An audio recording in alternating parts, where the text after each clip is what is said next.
Welcome to the Street Pianist, a celebration of all the wonderful musicians who play street piano, even when nobody's listening.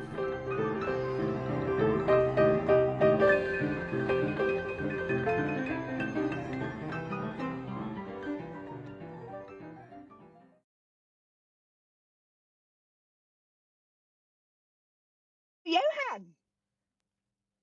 Hello, Claire. Hi. Hello, it's great to see you. Thank you for joining me. Thank you for having me. It's absolutely a pleasure. So we met at the piano finale, which at the moment when we're recording this, that hasn't actually been screened on TV, but by the time this episode goes out, it will have been. But we were both there and you were playing the piano and you were really noticeable because not only were you playing a cover of the Ace of Spades, which is absolute genius, but also at one point you jumped up onto the stool and addressed the crowd. And I just loved it. I just loved that element of showmanship. So tell me a bit about that. Thank you. Yeah, I was pretty fired up for that performance. Yeah, I was really fired up and I wanted to get the crowd going. Mm-hmm. I just wanted to make sure that the crowd there was going to have a good time. I wanted to get them going. And I love rock and metal music. I love going to rock and metal gigs. Mm-hmm. And the best bands are the ones that can really engage with the crowd well and get them going. Yeah. Bands like Slipknot. Corey Taylor's an amazing frontman and he's got this amazing stage presence, and I'd love to, even though it's piano and it's a bit more difficult to do with the piano because the piano is more quiet. Mm-hmm. It's more of a quiet reflective instrument and crowds are meant to be quiet. But I want to try and create that sort of rock and metal style stage presence for a piano crowd. Yeah. No, I mean, you wanted to leave an impression and you did. You left an impression on me. I loved what you did. And it's funny what you say about the piano. It's hard to be a showman with the piano. And I guess there's one fundamental problem with the piano, which is that you're sitting down when you play it. Exactly. And you can't quite run around. Yeah. You can't pull it around the stage with you. Yeah. Unless you get one of those carry-on keyboards that you can run around with, but with a proper piano it'd be difficult to do that. Yeah. And I think as well, most people, because when we learn to play piano, we learn it by playing a piano, and you learn all of your techniques and everything in a sitting position. So even if you got one of those carry-on things, I imagine you'd have to kind of relearn. I can't imagine playing a piano at that angle apart from anything else, with it not being stuck out in front of me. Yeah, that's true. Yeah. So, but you did anyway. You did make an impression, and I know you've told me that you also like to play pianos in train stations. And is that what does that scratch a similar itch? Oh, not train stations specifically, but street pianos. I mean, why do you do that? What does it do for you? I just love to play piano in public. I think it's a good way because when I was younger, I did my grades, but I never actually played the piano, did many live performances. And when I was in school, I remember I was in year 10 and I was asked to play at the school music festival. So I played, and I remember when I went on to play, I was absolutely terrified. My hands were shaking. Mm-hmm. I was so nervous. And I had a lot of stage fright. And it all really started because after graduating from uni, I started getting back into the piano again. And one of my friends asked me to do a performance for her Law Society dinner. And I needed to find a way in which I could perform in public to overcome the stage fright and help me practice controlling my nerves. So the best way to do that was by going onto the public pianos. You don't have to do all these complicated sign-ups like you would for, say, an open mic night. You could just walk up to any piano and play. And it was quite lucky because they only started putting the public pianos out there about 2012. So I played there 2016 at King's Cross St Pancras station. That was the first time I played on a public piano. Yeah. And then one of my friends filmed it and shared it on Facebook, and quite a lot of my friends liked it. They're like, "Oh my God, Johann, I didn't realize you were so good at piano." So then afterwards I started learning new pieces, and as a way of, I just wanted to look for more opportunities to play in public. So that's the best way to do that. Yeah. Really, by just doing the And do you remember what it felt like, though, the very first time you played a street piano when you were in King's Cross, St Pancras? Yeah, it's kind of funny. I was absolutely terrified. I was really nervous and my hands were shaking. I probably made a few slip-ups, but I think over time, the more the more I went out to the public pianos and started playing, the less nervous I got. Now it gets to a point where I can go, I'm not really that nervous. Only if I've only just learned a new piece or it's a more difficult piece, I might get nervous. But now I'm just more about trying to enjoy the moment and try and connect with the crowd. Yeah. And how often do you do it? Well, it depends really, it varies. I want to do it more frequently. I probably haven't done it as much as I should have done in the last couple of years or so, but I'd say probably like once every 3 to 6 months probably. But it would be good if I could start doing it more once every month or so. That'd be great. Yeah. And you said you've been doing it a bit less in the last couple of years. Does that mean before that you were doing it more often? I think so. So in 2021 I did my ARSM diploma. So in the lead up to that I was trying to spend more time going out and playing in public because the diploma exam was quite a high pressure performance. So I wanted to practice playing in a higher pressure environment. And if I made mistakes, I would look back on those mistakes, come back home and try and address those issues and then go out again the following week and play in public. And that was a good way for me to help with my confidence. Yeah. So just when you play in public, like if you go and play a street piano, are you deliberately trying to get an audience? Like, do you want a reaction from the people who are passing by? Well, I wouldn't say I deliberately try to get an audience. I think usually when I play, most people just pass by.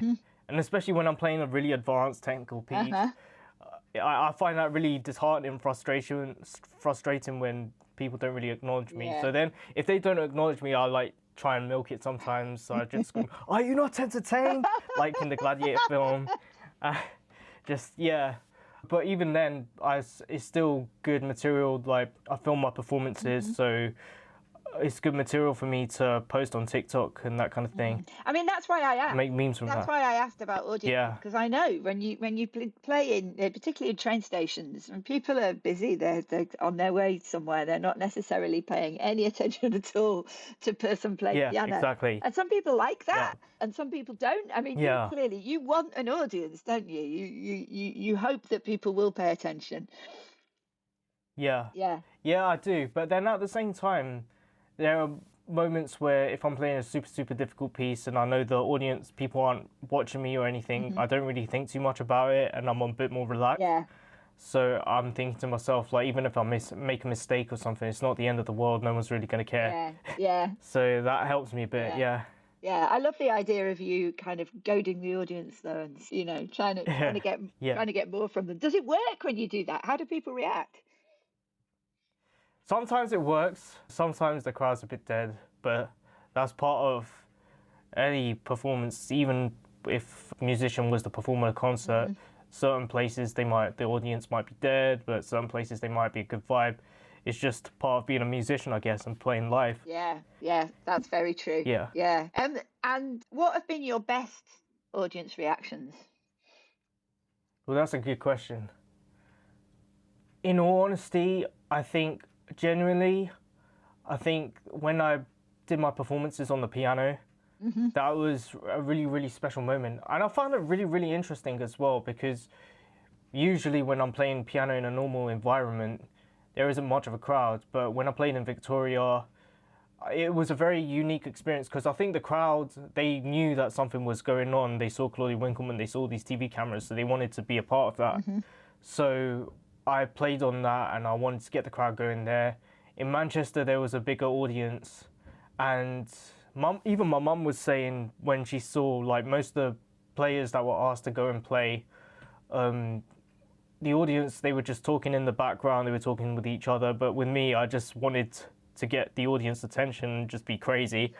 So I just wanted to be as loud and brash as possible. Yeah. And then I got them cheering. They were all cheering for me. So that was really good. It was a really good. You got a great reaction. It was an amazing feeling. Yeah. And it's something that I've wanted to do. Like, I'd love to do more live performances in the future. Yeah. And just seeing the crowd reaction was amazing. Yeah. At the end of the show, when the audience members were coming up to me and talking about how great I was, and they were saying really lovely things to me, it really cheered me up and it meant a lot to me. So I really appreciate that. Yeah. And I appreciate you for showing the love as well. Oh.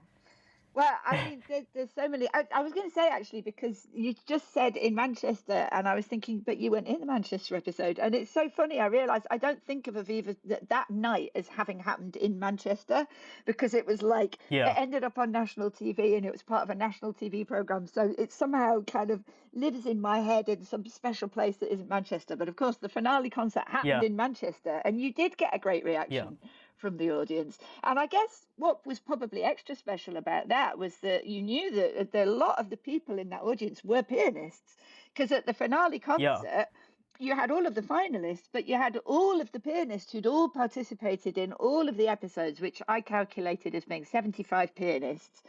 So there were 75 pianists in that audience. So the fact that people were coming up and giving you praise, that hopefully that gave you, a bit of a boost. Yeah, definitely. And I received a lot of support, especially from my fellow performers in London. They were so lovely, and they were like really great performers as well.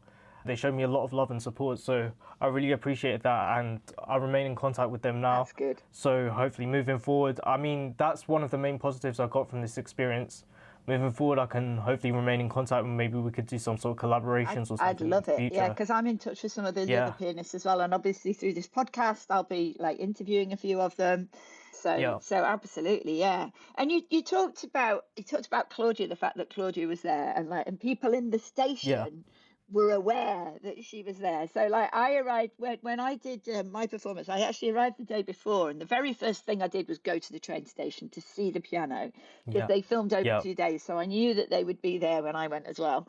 And I needed the loo, so the first thing I did was go to the toilet. But I did spot like the cameras and the piano, and I could see Claudia Winkleman was there. And while I was in the toilet, this is my podcast, so I'm allowed to swear. And anyway, I'm just reporting what I heard.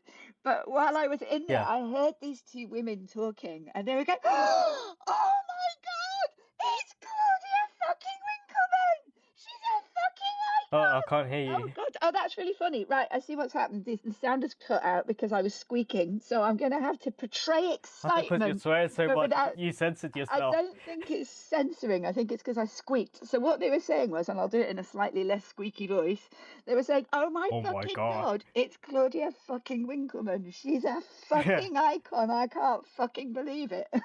They were just oh my God, that's absolutely so funny. beside themselves because they'd just seen Claudia Winkleman in a train station. But then somebody asked me the other day what it was like being interviewed by her. And actually, you can't necessarily tell when you watch the TV show. She does interview every single pianist, but they cut that bit out of my bit because obviously they've got too much footage. They have to edit it down. But somebody asked me what it was like, and it just was just over in a shot. I just was like, I mean, I was very focused on the fact that I was about to play the pianos. The adrenaline was coursing through my system anyway, but it was just like, I don't know, it was over before it started is how it felt. But how did it feel to you? Yeah. So I think going in, I think for the whole day I was so nervous. And also the funny thing, I think I was so self-conscious as well. I was thinking to myself, oh, I have to get this performance right. I have to act in a certain way. But I felt my personality didn't come through as much as it could have done. And I was really nervous. But when I went to see Claudia Winkleman, she was so lovely to me. She was an absolute sweetheart. And she was just so warm and friendly, and it helped calm down my nerves, helped me relax a bit more. And it was great speaking to her as well. She's a really lovely person. She is. It was very cool.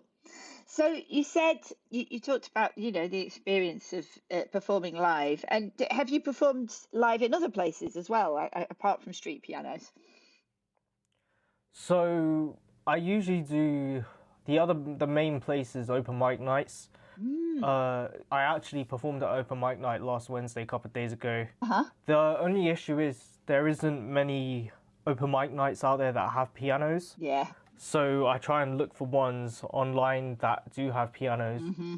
I'm thinking about performing at one next Monday, or they run this most Mondays, so I'll probably do it some Monday in the future. Mm-hmm. And I also do piano. Well, I do one main piano competition. That's the North London Music Festival. Ah. So I've been doing that pretty much every year since 20. Well, I did it first time in 2009. Then I didn't do it again for a while, and I went back to it in 2018, and I've been doing it every year except for the COVID affected Right. years. That must be pretty Yeah. daunting, though. I wouldn't do that. I mean, like it was enough being on the piano and being aware of how much talent I was surrounded by, and that I was going to end up being compared against them. But it was still a kind of an informal comparison, and it's not Yeah, really a exactly. talent show. Or they try very hard to make it not like a talent show, and it's not really a competition. But a competition is a competition. It's in the name, Yeah. and I just don't. I'd be like, Yeah, no, I exactly. don't want to be compared to other pianists. I'd be like, no. Yeah. I think that takes Yeah. bravery to go in for something like that. I mean, for me, I'm not really a big fan of the concept of competitions because I feel like every piano player has their own story to tell through the piece of music, and one interpretation of the same piece could be completely different to another Yeah. one, but they could both sound just as beautiful as each other. I'd say that for me, I just wanted to have more of an experience of performing live, and I'd love to have more opportunities to play live as well. So if anyone happens to listen to this Uh-huh. and is looking for a Oh, piano player to Johann. play live, Yeah, give me a shout. Johann. Yeah. Johann to your festival, to your event, whatever it is. Let him know about the open mic nights that have good pianos. Because of course the other issue Yeah. is that you never know what kind of condition a piano is going to be in, particularly street Exactly. pianos. I Yeah. mean, do you Yeah. Oh, have yeah. favorite pianos, or do you have ones that you avoid? Oh yeah, this is something I love to talk about because you get all sorts of pianos across London now. So the ones in King's Cross, St Pancras. So back in the day when the Elton John piano came out about 2017, that was in such good condition, but now it's like completely worn out. I don't really think the people there maintain it properly either. So there's a lot of broken keys, broken notes, and then there's another brown piano there. That one is completely gone now. Yeah. I don't know if they've done anything to make it better, but they're not great. I'd say the best ones in London at the moment are the ones in Battersea Power I've Station. been told that. They're pretty new. And Yeah. they're pretty good. Uh-huh. Oh yeah, obviously the one donated by the piano at Victoria Station, that one's a really, really good one. I played there last month. Yeah. And the way it felt, the weight of it was really nice and light. I was able to run through the fast pieces and everything. It was really Yeah. good. It had a good feel to it. And there's also one in Devonshire Square in Liverpool Street. Ah. So that one, I haven't been there in like a couple of years, but when I went there last time, it was a good one. It felt good. And there's one that is at my local garden centre, but that one's not great at all. Garden It's really, centre. really I out of love tune. it. A piano in a garden centre. Oh, it's Yeah. a shame it's out Yeah. of tune. I think the worst one Yeah. I've ever played is the one at Euston. Like the one at Euston is Oh, just yeah, that one was terrible. Yeah, yeah, bad. yeah. But Like the middle E note is broken as well, and that's like bang in the middle, like when you want to play most of your tunes as well. So it's really difficult. yeah, thankfully the acoustics are terrible, so most people can't hear you anyway. Like because Yeah, it's kind of yeah. stuck under the stairs, and quite often, like Yeah, because Euston's the exactly. station I see most often in London because I live in Manchester. So if I travel to London, I always arrive via Euston, and I always look Yeah. at the piano and I always think. And but quite often there's people just sitting on it, just using it as a place to sit because they're tired. Yeah. They're just sitting on the piano stool.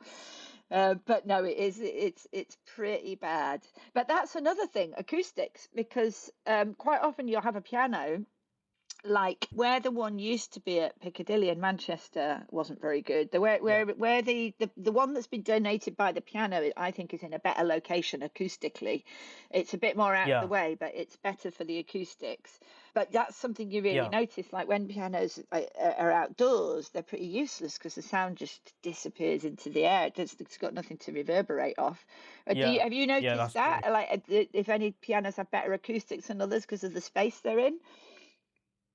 I think the one with the best acoustics actually is King's Cross. I think Hmm. it's in the location of it's beautiful, and at the top there's this really big glass ceiling, Hmm. so it really fills the room when you're playing. Yeah. But it's such a shame the pianos are in bad condition because, especially with the Elton John one.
When it was in good condition, I remember playing some Chopin pieces. I played the Raindrop Prelude, and it sounded amazing there when I was playing that, Hmm. and the reverb and stuff. It was a lovely sound.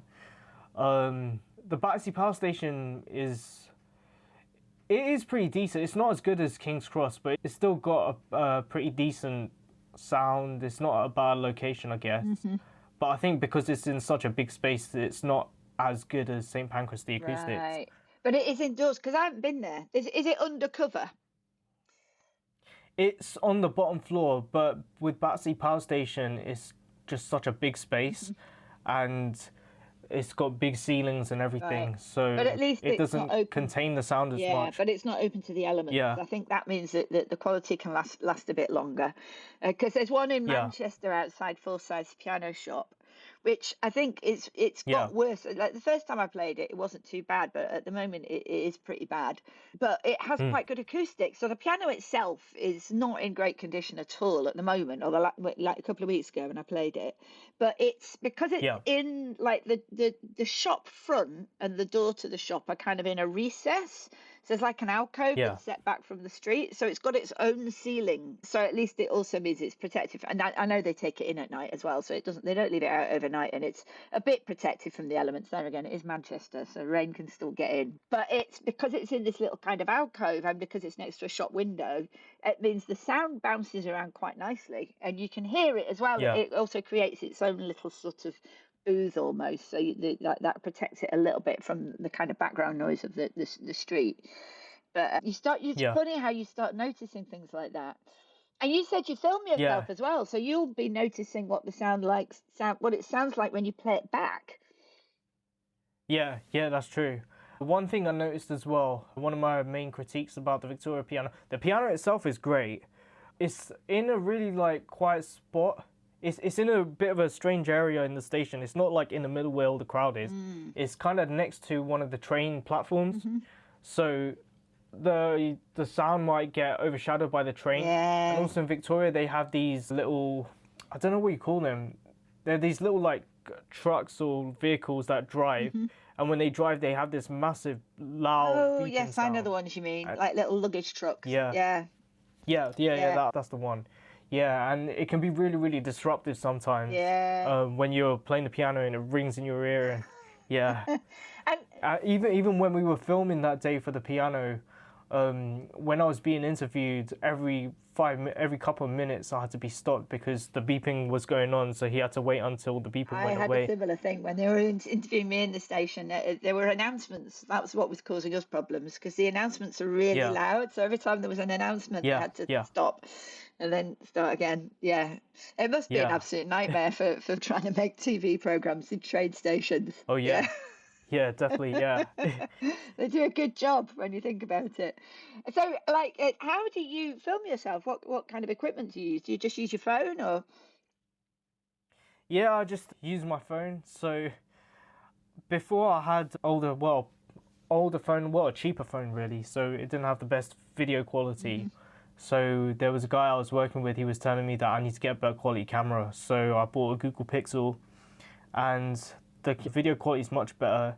I just need a proper case, a case for the phone, because when I put it against the piano and I'm playing, the phone keeps falling. Right. And it's quite dangerous. I don't want a glass to smash or something. Yeah. But at least with the case, it will be able to hold That's on what I've to got. I've got a case. piano. And I learned from another street pianist that, because I had been thinking, because I wanted to film myself, and I was thinking, well, I can't, if I'm playing the piano, how am I going to film myself? And I was thinking, I'm going to have to take somebody with me.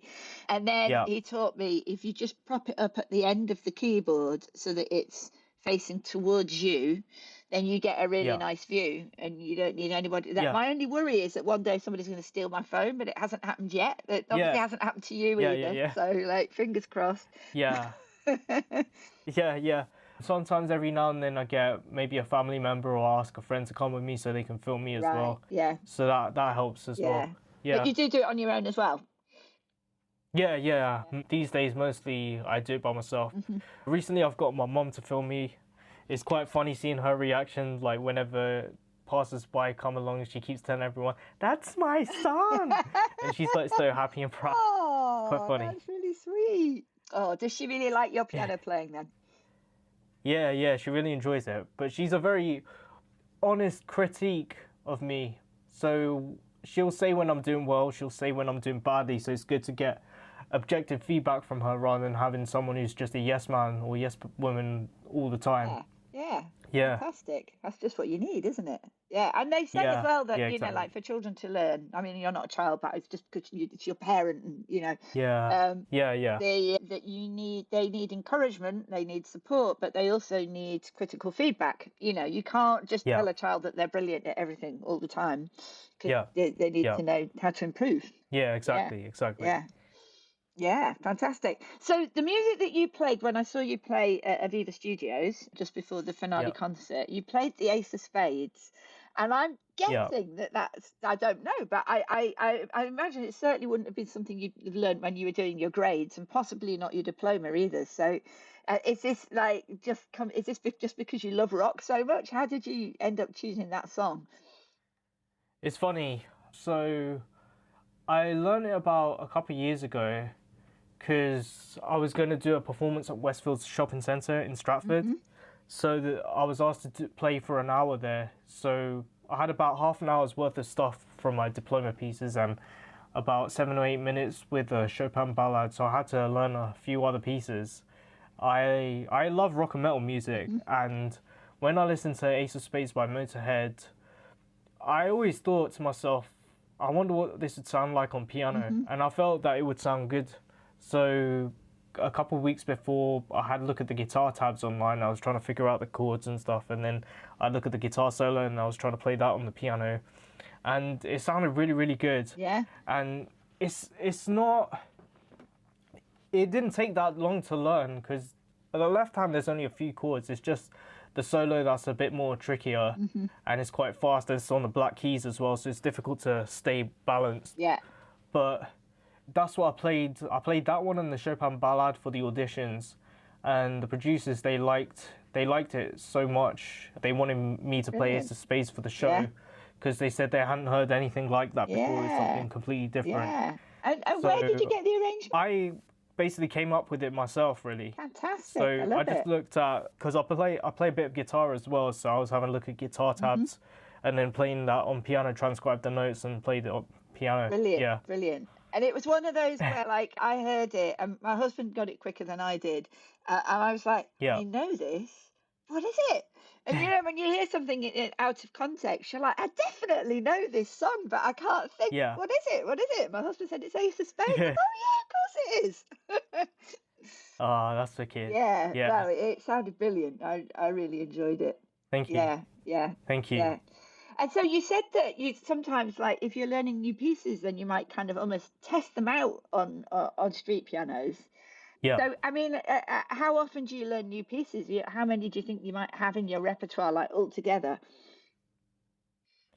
I think it really depends on how difficult the piece is, because I still take piano lessons, and I still have the piano teacher I had for about 20 years.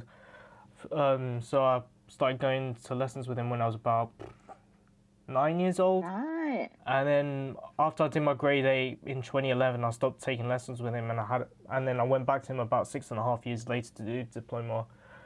So these days, I think the pieces he wants me to learn are quite advanced, so they're sort of like high grade 8 or post grade 8 levels, so they take a bit more time to learn. Yeah, of course. But I'd love to be able to learn pieces quickly or faster, so I'd be able to like have more pieces to play, and then I'll be able to play more regularly on the piano. So I'd say probably once every 2 to 3 months I can learn a new piece. Wow. I mean, I'm in all of that. put that on. It takes me a year, like more than a year, to just learn one thing. The thing that I played on the piano, it takes me well over a year to learn it, because I'm old Really? and my brain's not plastic anymore. It takes a long time for new stuff to go in. So yeah, you'll be doing way better than me. And the diploma, is that like a full-time thing, or is that a part-time thing? Oh, it's just more like a part-time thing. It's a side thing, so you can take the diplomas after your grade 8. Mm-hmm. So I did the ARSM exam, so that's a pieces only diploma. And then the next level is the Dip ABRSM. Then you've got the LRSM. That's sort of the level like a lot of professional piano players are. And then FRSM's like the ultimate god mode, but not many people do that, to be honest. Wow, I didn't know this. Right. So, and where are you up to in all of that? So I did my ARSM, but I've been learning pieces that are LRSM level as well. So those ones are a bit trickier. At the moment, I've made a vow to myself to spend a whole year doing La Campanella by Liszt. Wow. Which is a crazy, crazy hard piece. So I'm spending about 20 minutes to half an hour a day trying to learn sections. Right. But it's taking me like more than a month to learn just one page. Okay. That's how hard it is. The jumps are crazy. You have to like do octave, jumps of like up to 2 octaves on the black keys. Wow. And you have to make sure your hand's moving super fast to like get to the right note in time. Yeah. So how much do you practice a day? Or how often do you? I mean, if I'm being really honest, I really should be practicing more. I think I've had a lot going on recently, so I haven't been able to practice as much as I would have liked. But on a good day, I could practice between 2 to 3 hours. Wow. But I'd say recently I've been doing about an hour a day. Mm-hmm. Yeah. Yeah, I mean, that's still loads though. That's still impressive. That's an impressive habit, that is. That's not to be sneezed at. And it's really cool that you're learning these really difficult pieces. I mean, I'm just super impressed by all of that. And I imagine as well, if you're playing the really difficult pieces, then you have to think about your posture. And so I was learning about, I can't remember what they call it now, but the thing about embodiment. There's this thing called embodiment where you pay a lot of attention to the relationship between your body and the piano stool and the space around you, and you kind of really situate yourself in space and try to think about how your body's moving. Do you think about those kinds of things?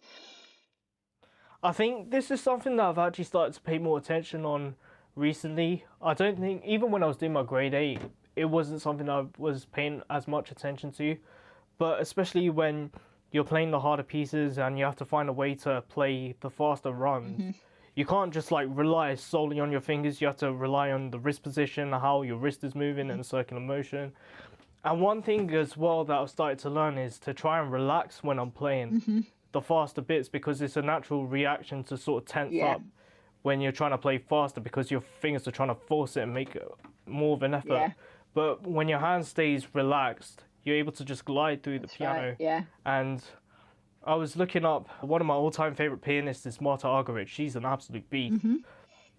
So there was a video discussing her technique, and she has this special technique called the mantis fingers, where she's like dragging the fingers through the keys, and that helps her stay so relaxed. And then when you see her fingers, they're just so relaxed. She's like flying octaves and doing crazy fast runs. But her hands are just so relaxed during the whole time. Yeah. Yeah. That thing about being relaxed. So I'm going to have to dig it out and find out what it was called because I have the memory of a flea. But I read a book recently about this whole thing about embodiment and the relationship Yeah. between your body and the piano and the space around you. And it was talking Yeah. about how it's really important to get your whole body involved and to relax. And that a lot of the advice that pianists are sometimes given is actually not helpful. It's counterproductive, you know, like having to sit in a particular position, for instance, and being Yeah. really rigid, because actually you should flow, your whole body should flow, your whole skeleton should be Yeah. involved, and you need Yeah. to be able to move and flow and kind of, you know, become one with the piano rather. And it's not just about Yeah. fingers, it's about so much more than fingers. Your whole body is Exactly. involved in it. Yeah. Yeah. Yeah. Fantastic. Well, thank you so much for speaking to me, Johann. Thank you for having me. Absolutely. Really appreciate it. Thank you for all your support and everything as well. Oh, it's an absolute it'd be good pleasure. if we could like collaborate somewhere down the line as well. That'd be great. Oh, it would be wonderful. I'll let you know next time I'm in London because I still haven't managed to make it to Battersea, for instance. So maybe we could take a trip down there. That would be fantastic. Yeah, sounds great. Yeah. Thank you to Anthony Thomas, who provided the theme music, and stay tuned to hear more fascinating stories from street musicians.